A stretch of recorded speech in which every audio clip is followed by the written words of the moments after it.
Accuracy, balance, credibility. यो ABC news, म कविराज विसी। कार्यक्रम हो अपरेसन बिग न्यूज। सत्य समाचार खोज्ने, तथ्य प्रस्तुत गर्ने र प्रस्तुतिलाई सन्तुलित बनाउने हाम्रो प्रतिज्ञा हो। यही प्रतिज्ञा पूरा गर्ने खरो प्रयास हो अपरेसन बिग न्यूज। जनसरकारका हरेक विषयलाई हामी बिग न्यूज बनाउँछौँ र हरेक बिग न्यूजको अन्तर्कथा खोज्दै दर्शकका अगाडि अपरेसन गर्छौँ। फरक समाचार र गहिरो समाचार दिने हाम्रो प्रयास निरन्तर जारी छ।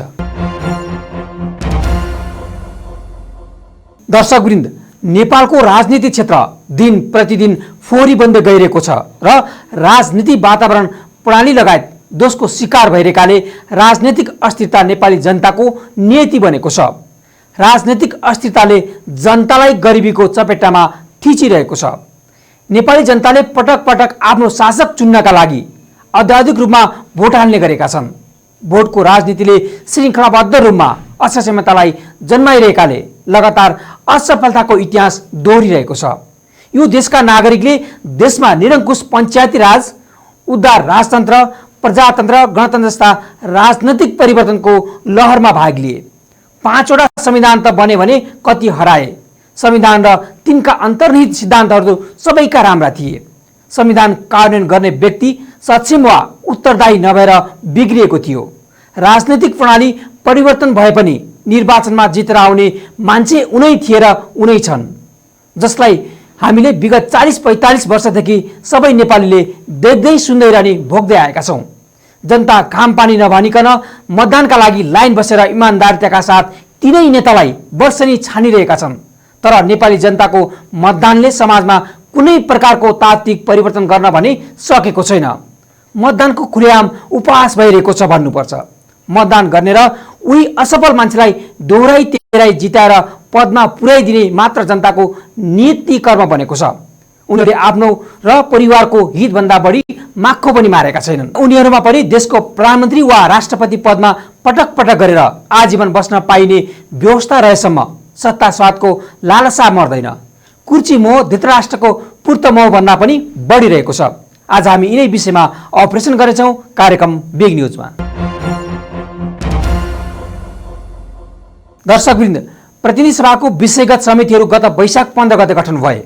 संविधानको धारा 97 मा भएको व्यवस्था बमोजिम संसदमा उठ्ने विभिन्न विधेयकदेखि नीतिगत एवं नियमित कार्यमा सहयोग पुर्याउने उद्देश्यले यी समितिहरू गठन भएका हुन्। पछिल्लो सरकारले विशेष गरी विस्तृत शान्ति प्रक्रिया समग्रकालीन न्याय अनुसार हुनुपर्नेमा जोड दिएको थियो, जसका लागि प्रधानमन्त्री एवं नेकपा माओवादी केन्द्रका अध्यक्ष पुष्पकमल दाहाल प्रचण्डले नेपाली काङ्ग्रेसका सभापति शेरबहादुर देउवा, प्रमुख प्रतिपक्षी दल नेकपा एमालेका अध्यक्ष केपी शर्मा ओली लगायत सत्ता गठबन्धनका रहेका दलहरूसँग छलफल गर्दै आएका थिए। एमाले यी विषय पहिले संसदीय समितिमा नगई नहुने अडान लिएको थियो। राज्यको ढुकुटी कानुनसम्मत ढङ्गले खर्च भयो वा नभएको जाँच गर्ने समितिमा भने स्वार्थ बाजिने अधिकांश सांसद सदस्य रहेका छन्। सार्वजनिक लेखा अर्थ समिति जस्ता निकै महत्त्वपूर्ण र संवेदनशील समितिमा पनि विगतमा फरार अभियुक्तदेखि स्वार्थको द्वन्द्वमा रजगज चल्दै आएका सांसदहरू रहेका छन्।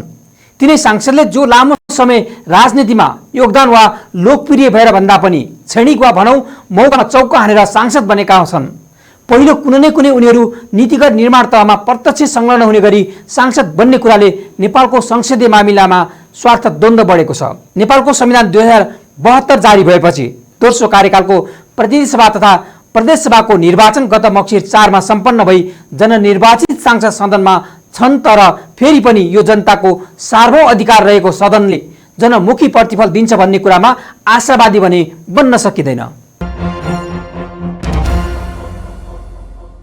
नेपालको संविधान 2072 को धारा 97 को उपधारा 1 मा प्रतिनिधि सभामा संघीय कानुन बमोजिम समितिहरू गठन गर्न सक्ने व्यवस्था गरेको छ। सो बमोजिम गत चैत 19 गते प्रतिनिधि सभा नियमावली मस्यौदा समितिको प्रतिवेदन 2079 पारित भयो। यससँगै यही महिना वैशाख 15 गते प्रतिनिधि सभाका सभामुख देवराज घिमिरेले विभिन्न विषयगत समितिका सदस्यहरूको नाम घोषणा गरे। र खास गरी चाहिँ समितिहरूका सन्दर्भमा चाहिँ जुन दुईटा संयुक्त समितिहरू छन् तपाईहरुलाई थाहा छ। त्यसमा चाहिँ संसदीय सुनवाई समितिको नेतृत्व सभापति नेपाली कांग्रेसले प्राप्त गर्ने, त्यस्तै गरेर राज्यका निर्देशक सिद्धान्त नीति र दायित्वको कार्यान्वयन अनुगमन तथा मूल्याङ्कन समिति जुन संयुक्त समिति हो त्यसको नेतृत्व चाहिँ सभापति चाहिँ नेकपा एमाले को सांसदले नेतृत्व गर्ने त्यो खालको सहमति चाहिँ भएको छ। त्यस्तै गरेर प्रतिनिधि सभामा रहेका 10वटा विषयगत समितिमध्ये नेकपा एमाले चाहिँ लेखा समिति र अर्को थप एउटा कुनै समितिको नेतृत्व चाहिँ नेकपा एमाले लिने गरी यो खालको सहमति भयो। अब अर्को संवैधानिक परिषद सम्बन्धी जुन विधेयक अहिले सदनमा छ त्यो चाहिँ संसदबाटै त्यसलाई पारित गरेर अगाडि बढ्ने त्यस विषयमा पनि हाम्रो सहमति चाहिँ भइसकेको छ र टिआरसीको सन्दर्भमा चाहिँ एउटा विशेष समिति गठन गर्ने र विशेष समितिबाट नै अब विशेष समितिमा पठाएर त्यो छलफल गरेर त्यसलाई अगाडि बढाउने भन्ने ढङ्गले सहमति भयो। अहिले गठन भएको अर्थ समितिमा नै स्वार्थ बाजिने खालका सांसद छन्। विख्यात फोर्ब्स म्यागजिनको सूचीमा रहेका एकमात्र नेपाली अरबपति विनोद चौधरी अर्थ समितिमा छन्। चौधरी समूहको व्यापारिक घरनाले घर जग्गा, अस्पताल, मदिरा, सवारी साधन, उपभोग्य वस्तुदेखि शिक्षा लगायतका क्षेत्रमा वर्चस्व खडा गर्न सफल हुँदै आएको छ। चौधरीले नयाँ सडकको कपडा पसलबाट व्यवसाय सुरु गरेका थिए। व्यावसायिक चातुर्यताकै बलमा उनले पारिवारिक व्यावसायिक विरासतको यात्रालाई फोर्ब्स अरबपति सूचीसम्मको यात्रा तय गरेका हुन्। व्यवसायबाट राजनीतिक प्रभाव पार्ने र यस मार्फत राज्य स्रोतको दोहनमा चौधरीको भूमिका विवादित बन्दै आएको छ। चौधरी समूहले 2050 दशकको सुरुमा बाँसबारी स्थित सरकारी छाला तथा जुत्ता कारखानाको 10 रोपनी जग्गा हत्याएको थियो। सरकारी जग्गा भोगचलन गरेर चौधरी समूहले समयक्रमसँगै निजीमा रूपान्तरण गर्न कुटिल चाल चल्यो। 2 दशक अघि उनी कर्जा सूचना केन्द्रको कालो सूचीमा समेत परे। वीरेन्द्र कुमार कनौडियासँगको साझेदारीको महालक्ष्मी सुगर मिल्सको ऋण चुक्ता नभएको गम्भीर आरोप उनीमाथि लाग्यो, तर कनौडियालाई उद्योगको सेयर बिक्री गरिसकेको जवाफ दिएर उनी टकटकिए। त्यसबेला सर्वोच्च अदालतले उक्त सुगर मिल्सलाई कालो सूचीबाट हटाउने फैसला गरेकोमा संसदको सार्वजनिक लेखा समितिले यस्तो फैसला गर्ने न्यायाधीशहरूमाथि नै महाअभियोग लगाउनु पर्ने राय दिएको थियो। तर यो प्रकरण महाअभियोगसम्म पुगेन, बरु उल्टै चौधरीले लेखा समितिको अध्ययन प्रतिवेदनलाई प्रायोजित प्रतिवेदन भनी सार्वजनिक रूपमा दुत्कार्ने अवसर पाए। International consortium of investigative journalist 2078 को प्यान्डोरा लिप्स विवरणले चौधरीको नेपालको कानुन छलेर ट्याक्स हेभन मुलुकमा कम्पनी खोलेको विवरण खुलासा गरेको थियो। यसरी कानुन विपरीत कम्पनी खोलेर ती कम्पनी मार्फत नै नेपालमा विदेशी लगानी भित्राउने, लाभांश विदेश लैजाने र तहगत कम्पनी खडा गरी विश्वव्यापी व्यावसायिक सञ्जाल विस्तार गरेको आरोप उनीमाथि छ। नेपालमा कर छल्ने उद्देश्यले खोलिएका यस्ता कम्पनीको सम्पत्ति शुद्धिकरण, रकम ओसार पसारमा सोझै शङ्का उठ्दै आएको छ। तर राज्य भने स्वयं चौधरीमाथि प्रश्न गर्न समेत निरीह बनेको छ। राजनीतिक, आर्थिक सबै क्षेत्रमा पहुँच राख्ने उनी चौधरी गत मङ्सिरको प्रतिनिधि सभा निर्वाचनमा नेपाली काङ्ग्रेसका तर्फबाट नवलपरासीबाट प्रत्यक्ष सांसदको रूपमा निर्वाचित समेत भए। यससँगै चौधरी समूहको पकड कहाँ कहाँसम्म बलियो रूपमा छ भन्ने कुरा प्रश्न देखाउँदछ। क्षमता कहिले जानुहुन्छ शेरबाजी? कुन जिल्ला जानुहुन्छ? जानुभएको छ? तपाईँको जिल्ला जानुभएको छ, मेरो जिल्लामा त जानुभएको छैन। अनि फ्याक्ट्रीहरूमा औषधि निर्माण हुन्छ, कपडा निर्माण हुन्छ, विभिन्न। हाम्रो संविधानले 25 जनालाई मन्त्री मात्र बनाउनु, प्रधानमन्त्री सहित बनाएको छ। उहाँले जम्मा 100-200 जनालाई मन्त्री बान्नुहुन्छ। यो त तरिका भएन नि, त्यो पनि चुनाव जित्नलाई। जनता झुक्नेवाला छैन। जनताको चेतना नेपालमा जहिले पनि के देखिएको छ, नेताभन्दा अगाडि छ। आइना देख्न छोड्नु भएको छ। आफ्नो चेहरा आइनामा देखौँ, आफ्नो आत्मालाई साक्षी राखेर बोलौँ कि हामी कति नेपाललाई बिगारे, हामी कति नेपाली जनतालाई गरिब बनाए, कति नेपाली जनतालाई बेरोजगार बनाए, कति स्कुल भत्काएँ, कति युनिभर्सिटी भत्काएँ, कति आफ्नो आसेपासेलाई जागिर दिए, कति आफ्नो आसेपासेलाई सांसद बनाए या विभिन्न नियुक्ति गराए। यही गणतन्त्रको कल्पना हो, यही नेपालको। यस्तै अर्थ समितिमै छन् नेकपा एमालेकी सांसद जुली कुमारी महतो। उनका श्रीमान रघुवीर महासेठ उद्योग तथा वाणिज्य र श्रम तथा उपभोक्ता हित समितिमा छन्। महतो दम्पति गैर आवासीय नेपाली संघका पूर्व अध्यक्ष उपेन्द्र महतोका बहिनी ज्वाइँ हुन्। घर जग्गा, सञ्चार, अस्पताल लगायतको क्षेत्रमा उनीहरूको लगानी छ। रघुवीर जुली दम्पतिको युनाइटेड टेलिकम लिमिटेड युटिएलमा सेयर लगानी छ। उपेन्द्रका भाइ वीरेन्द्र प्रसाद महतो पनि अर्थ समितिमै अटाएका छन्। तत्कालीन प्रधानमन्त्री केपी ओलीको समयमा गृहमन्त्री रामबहादुर थापा बादलले समयमा काम नगर्ने ठेकेदारमाथि कारबाहीको डण्डा चलाएका थिए। मझौला र साना लगानीका केही ठेकेदार पक्राउ पनि परे। तर तत्कालीन भौतिक पूर्वाधार तथा यातायात मन्त्री समेत रहेका रघुवीर महासेठले ठेकेदारको पक्ष लिएका थिए। त्यसपछि तत्कालीन गृहमन्त्री थापाले चलाएको सो अभियान रोकिन पुग्यो। त्यो बेला ठेकेदारको स्वार्थ अनुसार 1 महिनामा 3 पटकसम्म सार्वजनिक खरिद नियमावली संशोधन गरियो। गएको निर्वाचनमा एमालेकी जुली कुमारी महतो धनुषा क्षेत्र नम्बर 3 र रघुवीर महासेठ धनुषा क्षेत्र नम्बर 4 बाट निर्वाचित भए। यसैगरी उपेन्द्र महतोका भाइ डाक्टर वीरेन्द्र प्रसाद महतो सिरहा क्षेत्र नम्बर 4 मा जनता समाजवादी पार्टीबाट निर्वाचित भएका थिए। उनी अर्थ समितिमै अटाएका छन्। सङ्खुवा सभाबाट चुनाव जितेका नेपाली काङ्ग्रेसका सांसद दीपक खड्का अर्थ समितिमै छन्। खड्का जलविद्युत क्षेत्रका व्यवसायी हुन्। 2074 मा खड्का सोही निर्वाचन क्षेत्रबाट प्रतिनिधि सभाका लागि प्रतिस्पर्धा गरेका थिए तर निर्वाचित हुन सकेनन्। पुरानो विरासतलाई चुनौती दिने भनिएको राष्ट्रिय स्वतन्त्र पार्टी पनि व्यवसायीबाट अछुतो छैन। काठमाडौँको झोचेमा रेस्टुरा व्यवसाय सञ्चालन गर्दै आएका रासोपा सांसद विराज भक्त श्रेष्ठ अर्थ समितिमा छन्। श्रेष्ठ काठमाडौँ क्षेत्र नम्बर 8 बाट विजयी भएका थिए। अन्तर्राष्ट्रिय जगतमा जननिर्वाचित भएपछि व्यवसाय क्षेत्रको पदीय जिम्मेवारीबाट राजीनामा दिने प्रचलन छ तर नेपालमा भने व्यावसायिक स्वार्थका लागि राजनीतिमा नै हाम फाल्ने प्रवृत्ति डरलाग्दो ढङ्गले बढेको छ। भ्रष्टाचारले नेपाल थिलो थिलो भइसक्यो। यो अर्थतन्त्र गएको भ्रष्टाचारको कारणले हो। काम सम्भव बुलेट विद्रोहबाट हुँदैन, जनताले ब्यालेट विद्रोहबाट गराउँछ। म तपाईँलाई बारम्बार भन्छु, अहिलेको नेताहरू जनताको बिचमा सुरक्षितै रहँदैन, देश छोडेर भाग्ने अवस्था हुन्छ। सबै दल मिलेर त गयो, किन 40% पनि भोट लाएन, 30% पनि लाएन। 4 जना त पूर्व प्रधानमन्त्री नै गएको थियो, हेलिकप्टर चढेर गएको थियो, त्यो साइकल या गाडीमा पनि गएको थिएन। न उसले जनतालाई हेलिकप्टरसँग वास्ता छ, न को प्रधानमन्त्री उनीहरूलाई इमेटेरियल छ। हामी जनताको नब्ज समाज छौँ। उहाँहरू के भन्छ, दिनभर बिचौलिया भेटिराख्ने, दिनभर व्यापारी भेटिराख्ने, दिनभर तस्कर दलाल भेटिराख्ने। यति तस्करी आसमा कहिले भयो थियो? म बोर्डरको मान्छे बोल्दैछु। यति जनता शास्ति भएछ? 7-8 वर्ष 10वटा मन्त्री चेन्ज गर्ने तर नागरिकता विधेयक पास नगर्ने, किनकि जनता जोडे। मैले पार्लियामेन्टमा बोलेको थिएँ, यदि यही नागरिकताको सवाल कुनै पूर्व प्रधानमन्त्री या प्रधानमन्त्रीको छोराछोरीको भए यो नागरिकता विधेयक पास हुन्थ्यो। तर नागरिकता विधेयक कसको छ? गरिबको छ। अन्तर्राष्ट्रिय सम्बन्ध र पर्यटन समितिमा निर्माण व्यवसायी एवं सांसद मोहन आचार्य पनि सदस्य छन्। आचार्य नेपाली काङ्ग्रेसका सांसद हुन्। आचार्य राजनीतिक कर्मीभन्दा बढी निर्माण व्यवसायीका रूपमा परिचित छन्। रसुवा कन्स्ट्रक्सनका मालिक आचार्य 2074 सालको प्रतिनिधि सभा चुनावमा रसुवाबाट निर्वाचित भएर आएसँगै राजनीतिमा सक्रिय भएका हुन्। त्यति बेला एमालेबाट उम्मेद्वार बनेका निर्माण व्यवसायी जनार्दन ढकाललाई पराजित गर्दै उनी सांसद बनेका थिए। त्यो बेला बाबुराम भट्टराईको तत्कालीन पार्टी नयाँ शक्तिसँग काङ्ग्रेसले तालमेल गरेको थियो।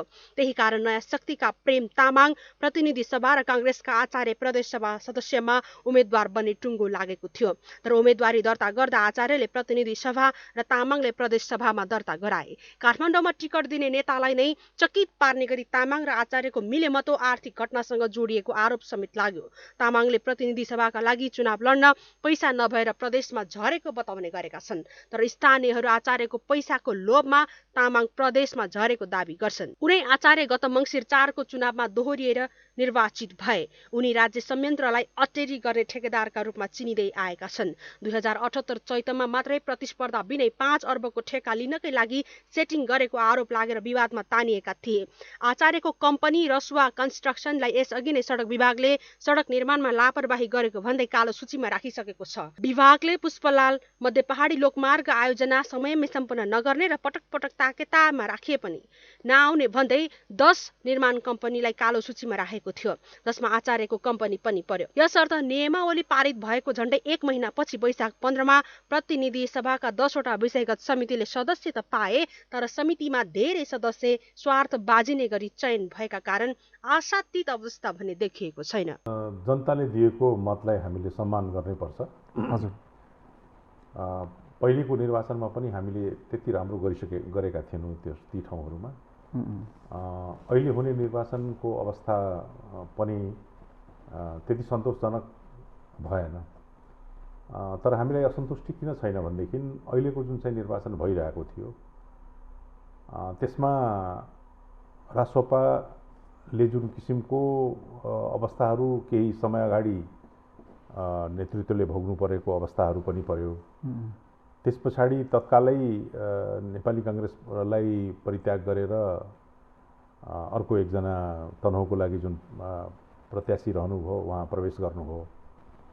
त्यसपछिको वातावरण कस्तो सिर्जना भयो भनेदेखि अब मिडिया, मैले भने मिडियाबाट यी दुईटा राम्रा व्यक्ति हुन् भन्ने खालको जनस्तरबाट, किन पहिले पनि निकै धेरै मत ल्याएका थिए रासोपाका अध्यक्षले चितवनबाट।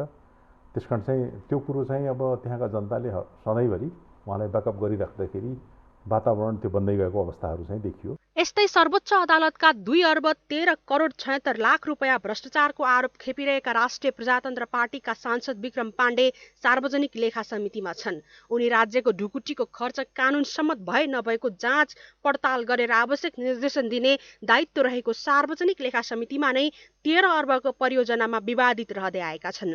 सिक्टा सिँचाइ आयोजना निर्माणको ठेक्का राष्ट्रिय प्रजातन्त्र पार्टीका सांसद पाण्डे स्वामित्वको कालिका कन्स्ट्रक्सनले पाएको थियो। पाण्डे बेलहिवा बुटवल सडक खण्ड निर्माणमा होस् या गौरवको आयोजनाको रूपमा रहेको सिक्टा सिँचाइ आयोजनाको निर्माणमा अनियमितता गरेको विवादमा तानिएका छन्। सिक्टा सिँचाइ आयोजनाको आर्थिक विवाद विशेष अदालतसम्म पुग्यो। करिब 2 अर्ब 13 करोड भ्रष्टाचार गरेको आरोपमा अख्तियार दुरुपयोग अनुसन्धान आयोगले विशेष अदालतमा मुद्दा दायर गर्यो। यद्यपि चुनावको मुखमा पाण्डेले सफाई पाए। कालिका कन्स्ट्रक्सनले करिब 2 दर्जन आयोजना अलपत्र पारेको छ। पाण्डे वन तथा भू संरक्षण मन्त्री भएको बेला आफ्नै कम्पनीलाई फाइदा पुग्ने गरी मुगु हुम्ला सडक निर्माण आयोजनाका लागि टेन्डर निकालेको भन्दै आलोचित बन्न पुगे। उनी 2074 सालमा शेरबहादुर देउवा प्रधानमन्त्री हुँदा वन तथा भू संरक्षण मन्त्री भएका थिए भने त्यसअघि पुष्पकमल दाहाल प्रचण्ड नै प्रधानमन्त्री हुँदा पनि उनी भूमि सुधार तथा व्यवस्था मन्त्री भएका थिए। यसरी लगातार 2 पटकसम्म मन्त्री पदमा रहँदा उनै ठेकेदार बदनामी बोकेरै भए पनि राजनीतिक आडमा सांसद बने र फेरि उनै पात्र समितिमा अटाए पनि। सिंहदरबारको दैलो खोल्ने सपना सहित दलले ओत लागेर चुनावी मैदानमा ओर्लिने ठेकेदारहरूमा पाण्डे प्रतिनिधि पात्र मात्र हुन्। ठेकेदार र राजनीतिमा एकसाथ लाग्नेहरूको सूची लामै छ, जसकारण चुनावका बेला जनताका अघि देश विकासको खोस्टे भाषण गर्ने र चुनाव जितिसकेपछि स्वार्थकै खेल खेल्ने प्रवृत्ति झनै झाँगिदो छ। दर्शकवृन्द, आधुनिक राज्य सञ्चालनका क्रममा 21औं शताब्दीसम्म आइपुग्दा दलीय व्यवस्था नै उत्तम विकल्प बन्न पुगेको छ। यसै कारण विश्वका धेरै मुलुकले दलीय प्रणाली अवलम्बन गरेका छन्। हाम्रो देशमा पनि लामो सङ्घर्षपछि 2047 साल यता बहुदलीय पद्धति स्वीकार गरिएको छ। नेपालको संविधान 2072 जारी नहुँदासम्म राजनैतिक अस्थिरता संकरणकालीन समयको आदिको बहानामा लगभग सबै राजनैतिक दल र तिनका नेतालाई जनताले भरोसा गरेका हुन् र पालो पिलो गरी सबैलाई मौका दिएका हुन्। 2072 मा संविधान जारी भएपछि राजनैतिक विषयमा टुङ्गिएको अब आम मानिसले तीव्र विकासको अपेक्षा गरेका छन्। तर यो अवधिमा जनताको अपेक्षा अनुरूप राजनैतिक पार्टी र पार्टीका सरकारले आशा जगाउन सकेका छैनन्। थप प्रसङ्गसित आउँछौँ केही बेरको ब्रेकपछि। ब्रेकपछि स्वागत छ, तपाईँ बिग न्युजमा हुनुहुन्छ। दर्शकवृन्द, संसदको यस्ता विषयगत समितिमा व्यावसायिक स्वार्थ बोकेर राजनैतिक यात्रा तय गर्ने अरू को छन् त? हिजो अस्ति नेताको घर दैलो चाहेर कान फुक्दै फाइदा कुमुल्याउनेहरूकै हातमा डाडु पोली भएपछि अब देशको अवस्था कस्तो हुँदै जाला? यो निकै गम्भीर प्रश्न हाम्रा अगाडि छ।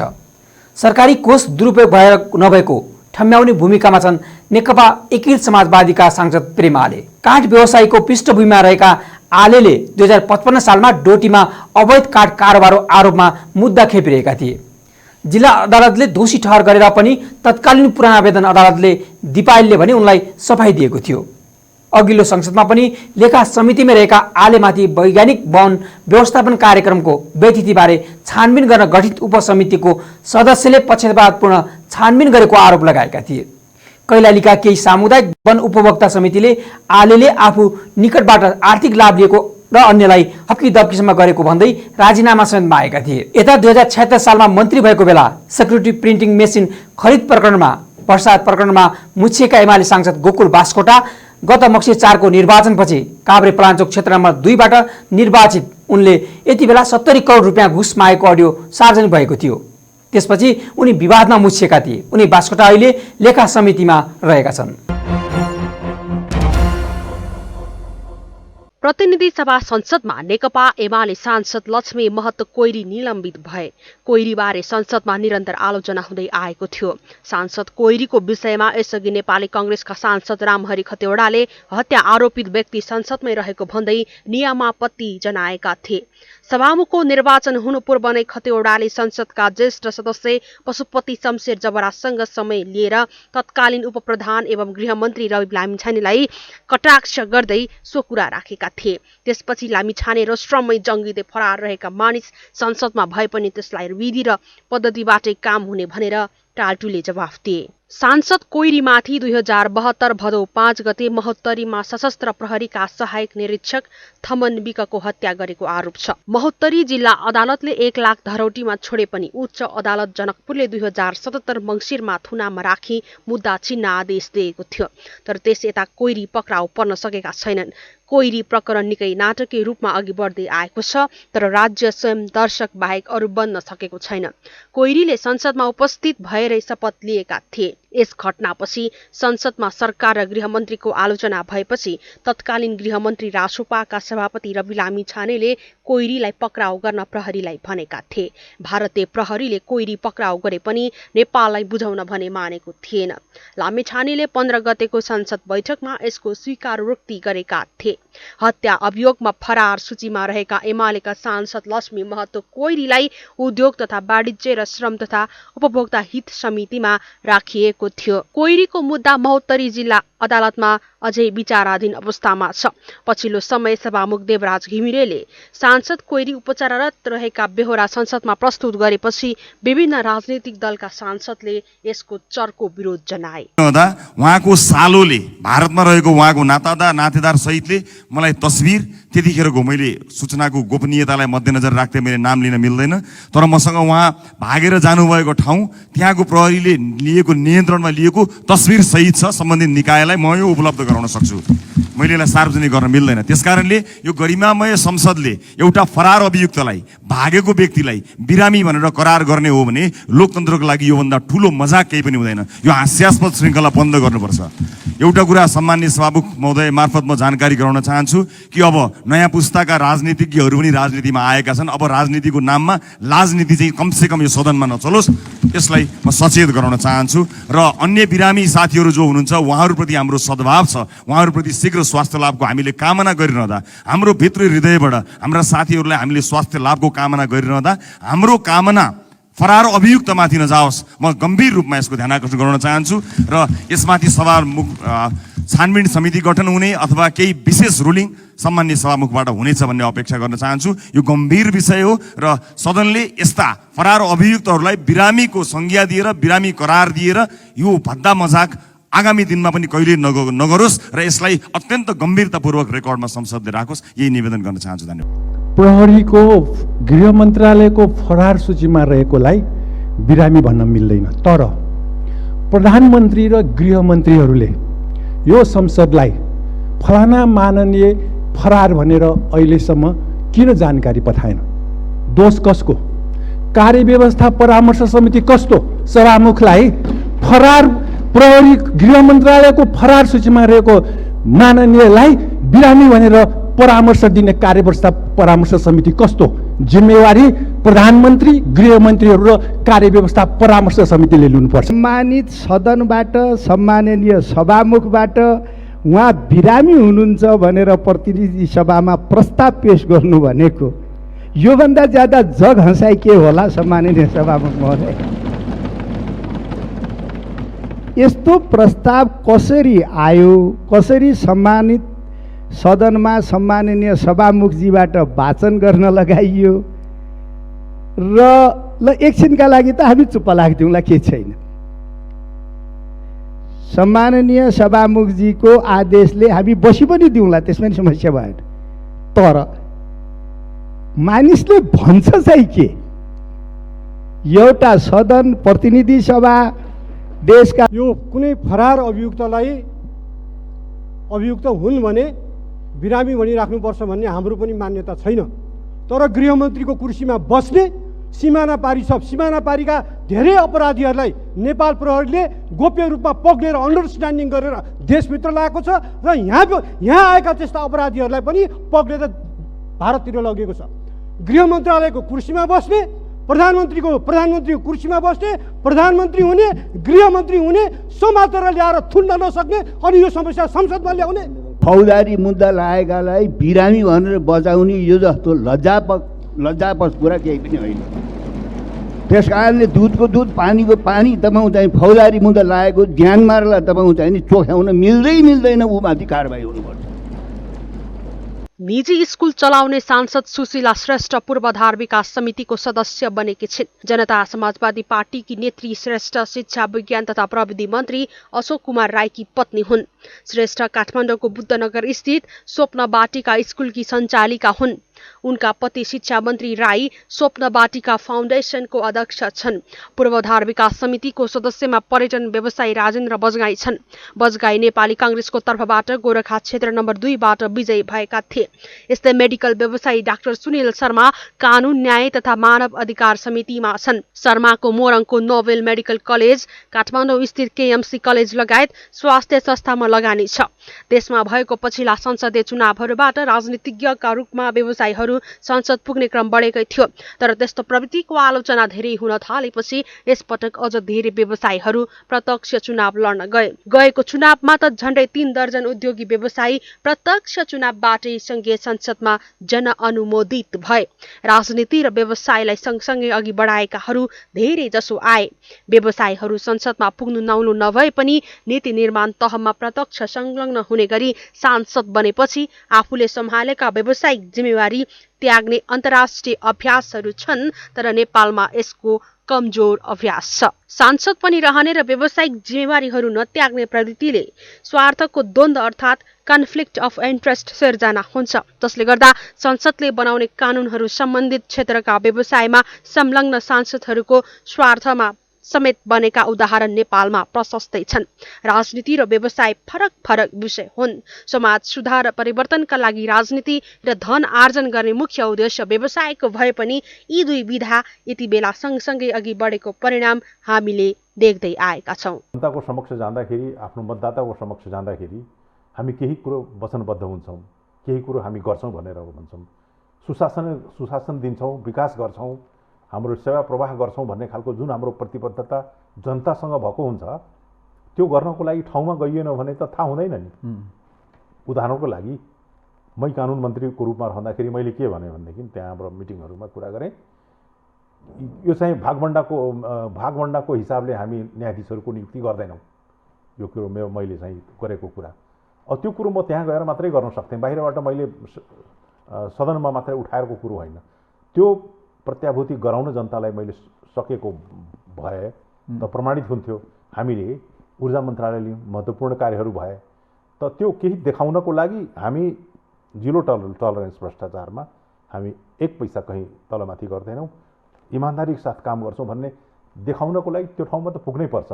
बाहिरबाट भन्ने पर्या बेलामा मौका परे भने चाहिँ झम्म पार्ने भन्ने खालको कुरो भयो भनेदेखि त्यो देखाउने कुरो रहँदैन, जनतालाई विश्वास दिलाउने कुरो रहन्न। त्यस कारण देखाउनको लागि त्यो ठाउँमा जान उपयुक्त हुन्छ। अहिले जुन अनुभव हाम्रा तमाम चाहिँ हाम्रा चाहिँ साथीहरूले गर्नुभएको छ, कार्यकर्ता साथीहरूले, आम नेपाली जनताले गरेका छन्। हामी रहँदाखेरि सरकारको जुन ढङ्गले चाहिँ सञ्चालन भइरहेको थियो त्यो अवस्था अलिकति निकै फरक थियो भन्ने हामीले लागिरहेको छ। हाम्रो कारणले सबै कुरो एउटा ठिक ढङ्गले गइरहेको अनुभूतिहरू गइरहेको थियो। 2074 को चुनावपछि ठूलो संख्यामा नेतृत्वमा निर्माण व्यवसायको सहभागिता देखेसँगै उनीहरूको नेतृत्वमा प्रश्न उठ्दै आएको छ। संविधानमा भएको व्यवस्था अनुरूप निर्वाचनमा सहभागी भएका ठेकेदारहरूको दायरा भने कानुन त स्पष्ट छैन। के गर्न पाउने के नपाउने भन्ने अस्पष्टता छ। यसले पनि आफूले नेतृत्व सम्हालेको स्थानीय तहको निर्माणको ठेक्का आफ्नै पोल्टामा पार्ने प्रवृत्ति देखिएको छ। तर गत वैशाखमा सर्वोच्च अदालतले ठेकेदारहरू निर्वाचित भएको स्थानीय तहमा निर्माणको काममा संलग्न हुन नपाउने व्यवस्था गर्यो। यसले थोरै भए पनि ठेकेदारलाई आफ्नै हातमा डाडु पनि हुने अवस्थालाई कडाई गर्यो। तर यतिले मात्र नेपाली राजनीतिमा मौलाएको ठेकेदारी राजनीति नियन्त्रण हुन सक्ने भने देखिँदैन। सर्वोच्चको फैसलासँगै केही ठेकेदारले आफ्नो स्वामित्वको कम्पनी नै आफन्तका नाममा हस्तान्तरण गरेरै भए पनि निर्वाचनमा होमिए। निर्वाचनमा उठ्नकै लागि आफ्नो नाममा रहेको निर्माण कम्पनी अरूकै नाममा सार्ने र आफू निर्वाचनमा होमिने प्रवृत्ति स्थानीय तहको निर्वाचनमा देखियो। त्यो बेला स्थानीय तहको निर्वाचनकै लागि बाजुराको गौमूल गाउँपालिकाका अध्यक्ष हरिबहादुर रोकाएले आफ्नो नाममा रहेको निर्माण कम्पनी भाइ अर्जुन रोकाएको नाममा नामसारी गरेका थिए। जगन्नाथ गाउँपालिकाका अध्यक्ष कालीबहादुर शाहीले पनि छोराको नाममा कम्पनी नामसारी गरेका थिए। यसैगरी अघिल्लो पटकको स्थानीय तहको चुनावमा जितेर सिन्धुलीको गोलन्जोर गाउँपालिकाका अध्यक्ष बनेका पुष्प कार्कीले श्रीमतीको नाममा निर्माण कम्पनी सञ्चालन गरिरहेका थिए। त्यस समय अध्यक्षले आफूले कार्यक्षेत्रमा भएका निर्माणको ठेक्का लिन नपाउने व्यवस्था नभएकै कारण अधिकांश ठेक्का उनकै श्रीमतीको कम्पनीमा गएको थियो। राजनीतिक छत्र छायामा हुर्कदै गएको ठेकेदारको राजनीतिक यात्रा थप फराकिलो हुँदै गएको छ। ठेकेदारहरू पहुँच अनुसार राजनीतिक दलबाट टिकट लिने र पालिका प्रमुखदेखि वडा अध्यक्ष र सांसद हुने प्रवृत्ति मौलाउँदो छ र उनै सांसद मिनी सांसद भनिएको समितिमा सदस्य भएका छन्। मलाई हिजक पनि छैन। न नेपालको लोकतन्त्र नेपालीको हातमा छ, न नेपालको अर्थतन्त्र नेपालीको हातमा छ। नेपाली जनता दुईटी आफ्नो हातमा लिन खोजिरहेका छ। त्यसको अगुवाई हामी गर्छौँ। जुन गलत प्रोसेसबाट नेता छन् आफ्नै हातले क्रियाशील बाँड्ने, आफै सभापति बन्ने, त्यो लोकतन्त्र हो? जनतामा खुला क्रियाशील देखेर सभापति बनेर देखाउँ न। अनि नियामक निकायहरूको नियुक्ति नै उनीहरूलाई ढोकेर उनीहरूलाई दाम बुझाएर हुन्छ। एउटा कुरो तर जनताले यसको हिसाब गर्छ। जसरी जनसङ्ख्या बढी भएपछि प्रकृतिले जनसङ्ख्यालाई नियन्त्रित गर्छ, विभिन्न नेचुरल क्लाइमेटीको मार्फत, भूकम्पको बाट, कुनै फेमाइनको मार्फत, बाढीको मार्फत, अन्य किसिमले कुनै ठुलो सरुवा रोग भएर पनि कम्युनिकेबल डिजिज भएर, त्यस्तै यदि धेरै व्यथिति देशमा हुन्छ जनताले त्यसलाई नियन्त्रित गर्छ। राजनीतिक छत्र छायामा हुर्केका ठेकेदारले पहुँचका आधारमा टिकट लिने प्रवृत्ति हिजोको आजै फस्टाएको भने होइन। गएको वैशाख 30 गते भएको स्थानीय तहको चुनावमा मात्रै निर्माण व्यवसाय सञ्चालन गरिरहेका 240 ठेकेदार निर्वाचित भएका छन्। दलीय हिसाबमा हेर्दा त्यसरी निर्वाचित हुने अधिकांश काङ्ग्रेस निकट देखिएका छन्। नेपाल निर्माण व्यवसायी महासङ्घका अनुसार काङ्ग्रेसबाट 125 जना ठेकेदार स्थानीय तहमा विजयी भएका थिए। बाँकी 115 जना एमाले, माओवादी लगायत अन्य दल निकटका छन्। स्थानीय तहमै निर्वाचित ठेकेदार जनप्रतिनिधिको संख्या बागमती प्रदेशमा सबैभन्दा धेरै छ। यो प्रदेशमा 67 जना ठेकेदारले जिते। दोस्रोमा सुदूरपश्चिम र तेस्रोमा कर्णाली प्रदेश छन्। यो प्रदेशमा क्रमशः 34 र 36 जना ठेकेदारले स्थानीय तहमा जित निकालेका थिए। यस्तै कोशी प्रदेश र गण्डकी प्रदेशमा 27 जना, लुम्बिनी प्रदेशमा 26 जना ठेकेदारले जिते। यसअघि 2074 को स्थानीय निर्वाचनमा त्यो संख्या 140 मात्र थियो। डोजर मालिकदेखि ठेकेदारसम्म जनप्रतिनिधिको रूपमा निर्वाचित हुन थालेपछि उनीहरूको प्राथमिकता भौतिक पूर्वाधारमा हुने गरेको छ। सडक, भवन निर्माण जस्ता कामलाई प्राथमिकतामा राख्ने गरेका छन्, जहाँ आर्थिक अनियमितताका ठूला घटना हुने गरेका छन्। ठेकेदारले पालिकाको नेतृत्व गर्दा सामाजिक पूर्वाधारमा ध्यान नजाने भएका कारण शिक्षा, स्वास्थ्य लगायतका क्षेत्रमा गम्भीर असर पर्दै आएको छ। अधिकांश स्थानीय तहमा विकास निर्माणका कामले तीव्रता नपाउँदा बेरुजु बढेको छ। महालेखा परीक्षकको कार्यालय अनुसार गत आर्थिक वर्षमा मात्रै स्थानीय तहहरूको बेरुजु 4.18% छ। राष्ट्रिय गौरव अन्तर्गतका अधिकांश आयोजना लथालिङ्ग छन्। तर दूधको साक्षी बिरालो भने चाहिँ नियमनमा उही व्यवसायी र ठेकेदार भएका कारण अब आफैलाई कसरी नियमन, नियन्त्रण या भनौँ अनुगमन गर्छन्, यसको हरिबिजोग अहिले हामीले खेप्नु परेको हो। यसरी राजनीतिमा निर्माण क्षेत्र, व्यवसायी तथा उद्योगी हाबी हुँदा भ्रष्टाचार थप बढ्दै जाने सम्भावना छ। यसर्थ भ्रष्टाचार नियन्त्रण र सुशासन प्रमुख प्राथमिकतामा रहेको शङ्खघोष गरेको वर्तमान सरकारले यसको कार्यान्वयनका लागि निर्मम रूपमा प्रस्तुत हुन पनि पछि हट्नुहुन्न। दर्शकवृन्द, सरकार पालो पिलो जनमतका आधारमा राजनैतिक पार्टीहरूले नै बनाउने हो। बहुदलीय व्यवस्थामा यी 32 वर्षमा देशमा सुशासन अर्थात् विधिको शासन नहुनु, कानुनको पालना गराउन नसक्नु, भ्रष्टाचारलाई रोक्न नसक्नु, भ्रष्टाचारलाई कारबाही गर्न नसक्नु, कतिपय अवस्थामा यस्ताको संरक्षण भएर उभिनु राजनैतिक दलहरूको सबैभन्दा ठूलो कमजोरी हो। यसको मुख्य कारण राजनीतिक दलहरू नै सुशासनमा छैनन्, विधि सम्मत चलेका छैनन्। यसको असर देशका सबै क्षेत्रमा परेको छ। तसर्थ राजनैतिक दलहरू सुर दिन आवश्यक छ। थप प्रसङ्गसित आउँछौँ केही बेरको ब्रेकपछि। ब्रेकपछि स्वागत छ, तपाईँ बिग न्युजमा हुनुहुन्छ। दर्शकवृन्द, राजनीतिमा व्यवसाय उद्योगी अधिक मात्रामा आउनुको अर्थ के यसले खराब मात्रै गरिरहेको छ त? फरक विचार, क्षमता वा शक्ति भएकाका लागि राजनीतिको ढोका सधैँ बन्द राख्नुपर्ने हो त? या भनौँ हाम्रो नेतृत्वमा विकासको दृष्टिकोण नै नभएको हो त? पक्कै पनि होइन। योजना बनाउने अनि भविष्यको सपना बुन्नका लागि उनीहरू व्यस्त देखिन्छन्। तर विकासको सपनालाई यथार्थमा बदल्न सक्ने शक्ति नहुनु नै अहिलेको मूल समस्या हो। प्राथमिकता तोक्न नसक्ने, समयमै आयोजना पूरा नहुने, आयोजनाको लागतसँगै प्रतिफलको हिसाब नगर्ने र हचुवाको भरमा काम गर्ने प्रविधि नै जनआकांक्षा अनुसार काम हुन नसक्नु कारक तत्त्व मान्न सकिन्छ। साथै हरेक पटक सरकार र मन्त्री परिवर्तन हुँदा अझ आफूलाई मन नपर्दा कर्मचारी तन्त्र गिजोल्ने प्रविधिले विकासको ढोकामा चुक्कुन लगाएको छ। यो समस्यालाई केही नेताहरूको व्यक्तिगत स्वार्थमा कर्मचारीले काम नगरेको बाहेक अरू केही होइन भन्ने अर्थमा बुझ्दा अझ सजग होला। देशको राजनीति अब पनि मर्मत नगरे यसको दुर्घटना अझै विकराल नहोला भन्न सकिँदैन। तसर्थ अब यो समस्याको समाधान खोज्नुपर्ने टर्कारो देखिएको छ। पञ्चायत फेरियो, राजतन्त्र फेरियो, व्यवस्था फेरियो, तर नेतृत्वमा जुनै जोगी आए पनि शैली फेरिएन। 2046 सालदेखि हालसम्म आइपुग्दा नेपालको राजनीति धेरै वर्ष औँलामा गनिने दल र नेताका वरिपरि मात्रै घुमेको हामीले देख्यौँ। अहिलेको छाटकाँट हेर्दा अझै केही वर्ष वा दशक यही चक्र चल्नेमा दुविधा छैन। युवा पुस्ता आफ्नो भविष्यप्रति निश्चिन्त हुन सकिरहेको देखिन्न। एकातिर देशको राजनीतिमा संविधान विपरीतको गतिविधि सल्भाउने गरेको, गणतन्त्रमाथि पटक पटक प्रहार हुने गरेको जस्ता विषम कुरा उठ्ने गरेको छ। राजनीतिक दल, नेता, राज्य, विकास र जनताका एजेन्डाबाट पर धकेलिँदैछ। अर्कोतर्फ लोकतान्त्रिक शक्तिहरू एकपटक फेरि आन्दोलन गर्नुपर्ने हो कि भनी सोच्ने क्रममा छन्। यसैमा आर्थिक मुनाफा नै जीवनको मूल मन्त्र बनाएर हिँड्ने गरेकाहरूको राजनीतिमा अन्धाधुन्द प्रवेश पक्कै पनि हानिकारक बनेछ। कुनै विचार, आस्था वा दलमा संलग्न हुनु समाज सुधारको उद्देश्यले राख्नु जो कोहीको पनि अधिकारको विषय पक्कै हो, तर नेतृत्वमा गएकाले गरेका उपलब्धिको 1, 2, 3 गरेर हिसाब खोज्न ढिला भइसकेको छ। लोकतन्त्रको मान्यता त्यो हो। उहाँले लोकतन्त्रलाई जुन धज्जी उडाउनु भयो, लोकतन्त्र आफ्नो छोराछोरीलाई जुन एस्टाब्लिस गर्नुभयो, लोकतन्त्रले जुन आफू राजा सिस्टमलाई, मलाई बताउनुहोस् 32 वर्षदेखि शेरबहादुरजी काङ्ग्रेसका बिहा गर्नुभएको छ। 32 वर्ष नेपालमा कुन राजा बसेका थियो? त्रिभुवन बसेका थियो कि महेन्द्र बसेका थियो कि वीरेन्द्र बसेका थियो कि ज्ञानेन्द्र बसेका थियो? त्यो ज्ञानेन्द्र ठुलो राजा होइन। ज्ञानेन्द्र कता वीरेन्द्र पराडु चढ थियो, पराडु पनि जान्छ, छोराछोरी पनि चढ्नु पर्यो। उसको त सरकारी दरबार थियो, त्यति उसको निजी दरबार त्यत्रो ठुलो छ। जति पम्फा देवीसँग ऐश्वर्यासँग मान्छे डराउँथेन, त्योभन्दा बढी अहिलेको नेताहरूको श्रीमतीसँग डराउँछ।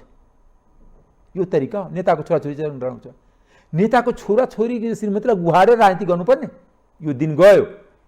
यो अन्तिमै छ। अन्त हुँदाखेरि सरकार र मन्त्री नै पछि नयाँ नयाँ झिल्के आयोजना र प्रशासनको चटके निर्णयले विकासमा गम्भीर अवरोध पैदा गरेको छ।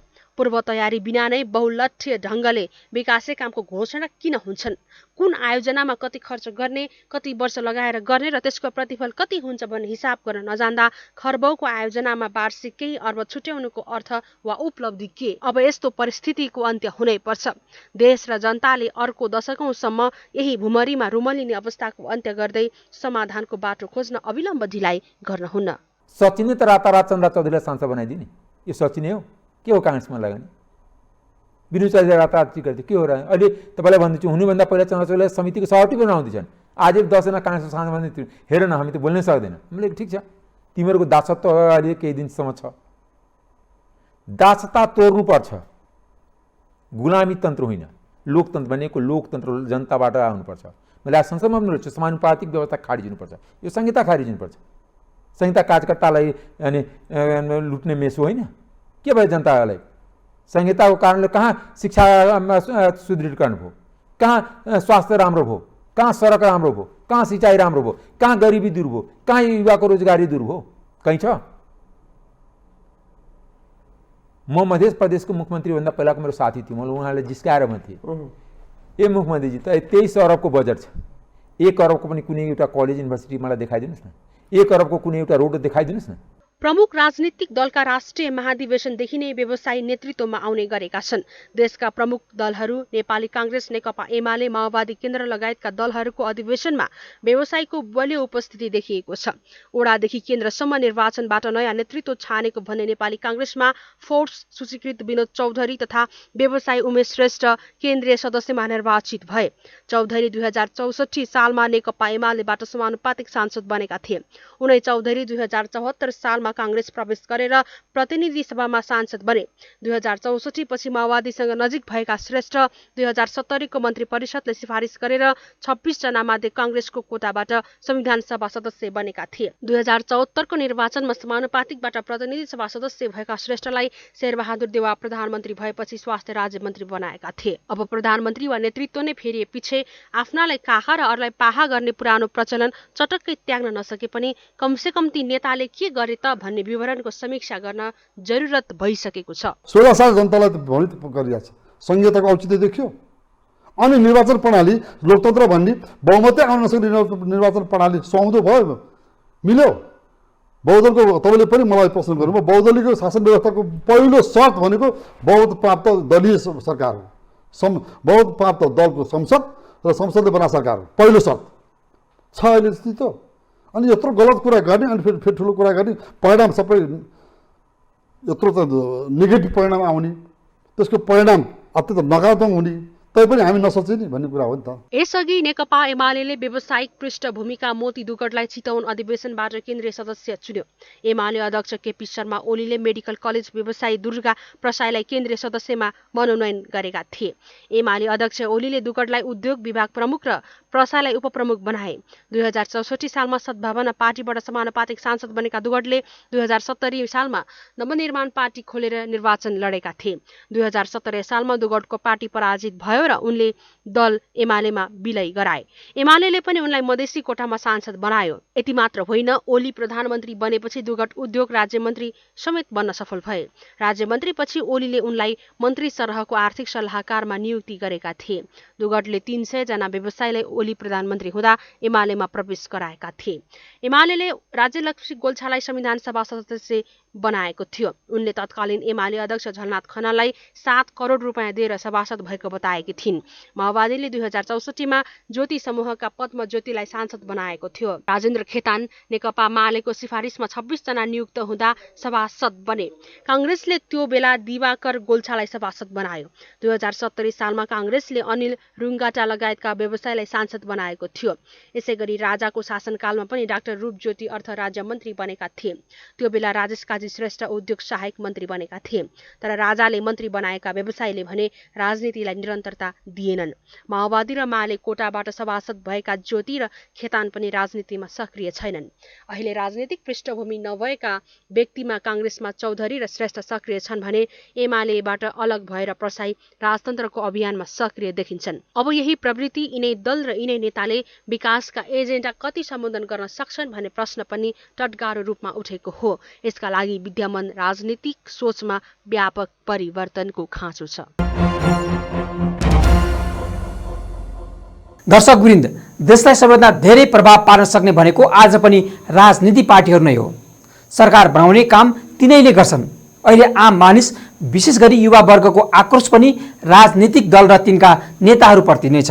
युवाले आफ्नो भविष्यको खाका कोर्ने, वर्तमानको व्यतिथिको चाङ पन्छ्याउने, यसमा सुधार गर्ने, मुलुकमा सुशासन कायम गर्नु, समृद्ध नेपालको परिकल्पना साकार पार्ने मुख्य माध्यम राजनीति नै हो। राजनीतिक दलहरूले जनविश्वास गुमाएर यो अभियारा पूरा गर्न सक्दैनन्। अहिले भएका पुराना दलहरूको विकल्पको खोजीमा विशेष गरी युवाहरू नयाँ नयाँ दल र चमत्कारिक व्यक्तिको खोजीमा छन्। त्यसैले अहिले रवि लामिछाने, सीके राउत, रेशम चौधरी र राजेन्द्र लिङ्गदेल केही उकासिएका छन्।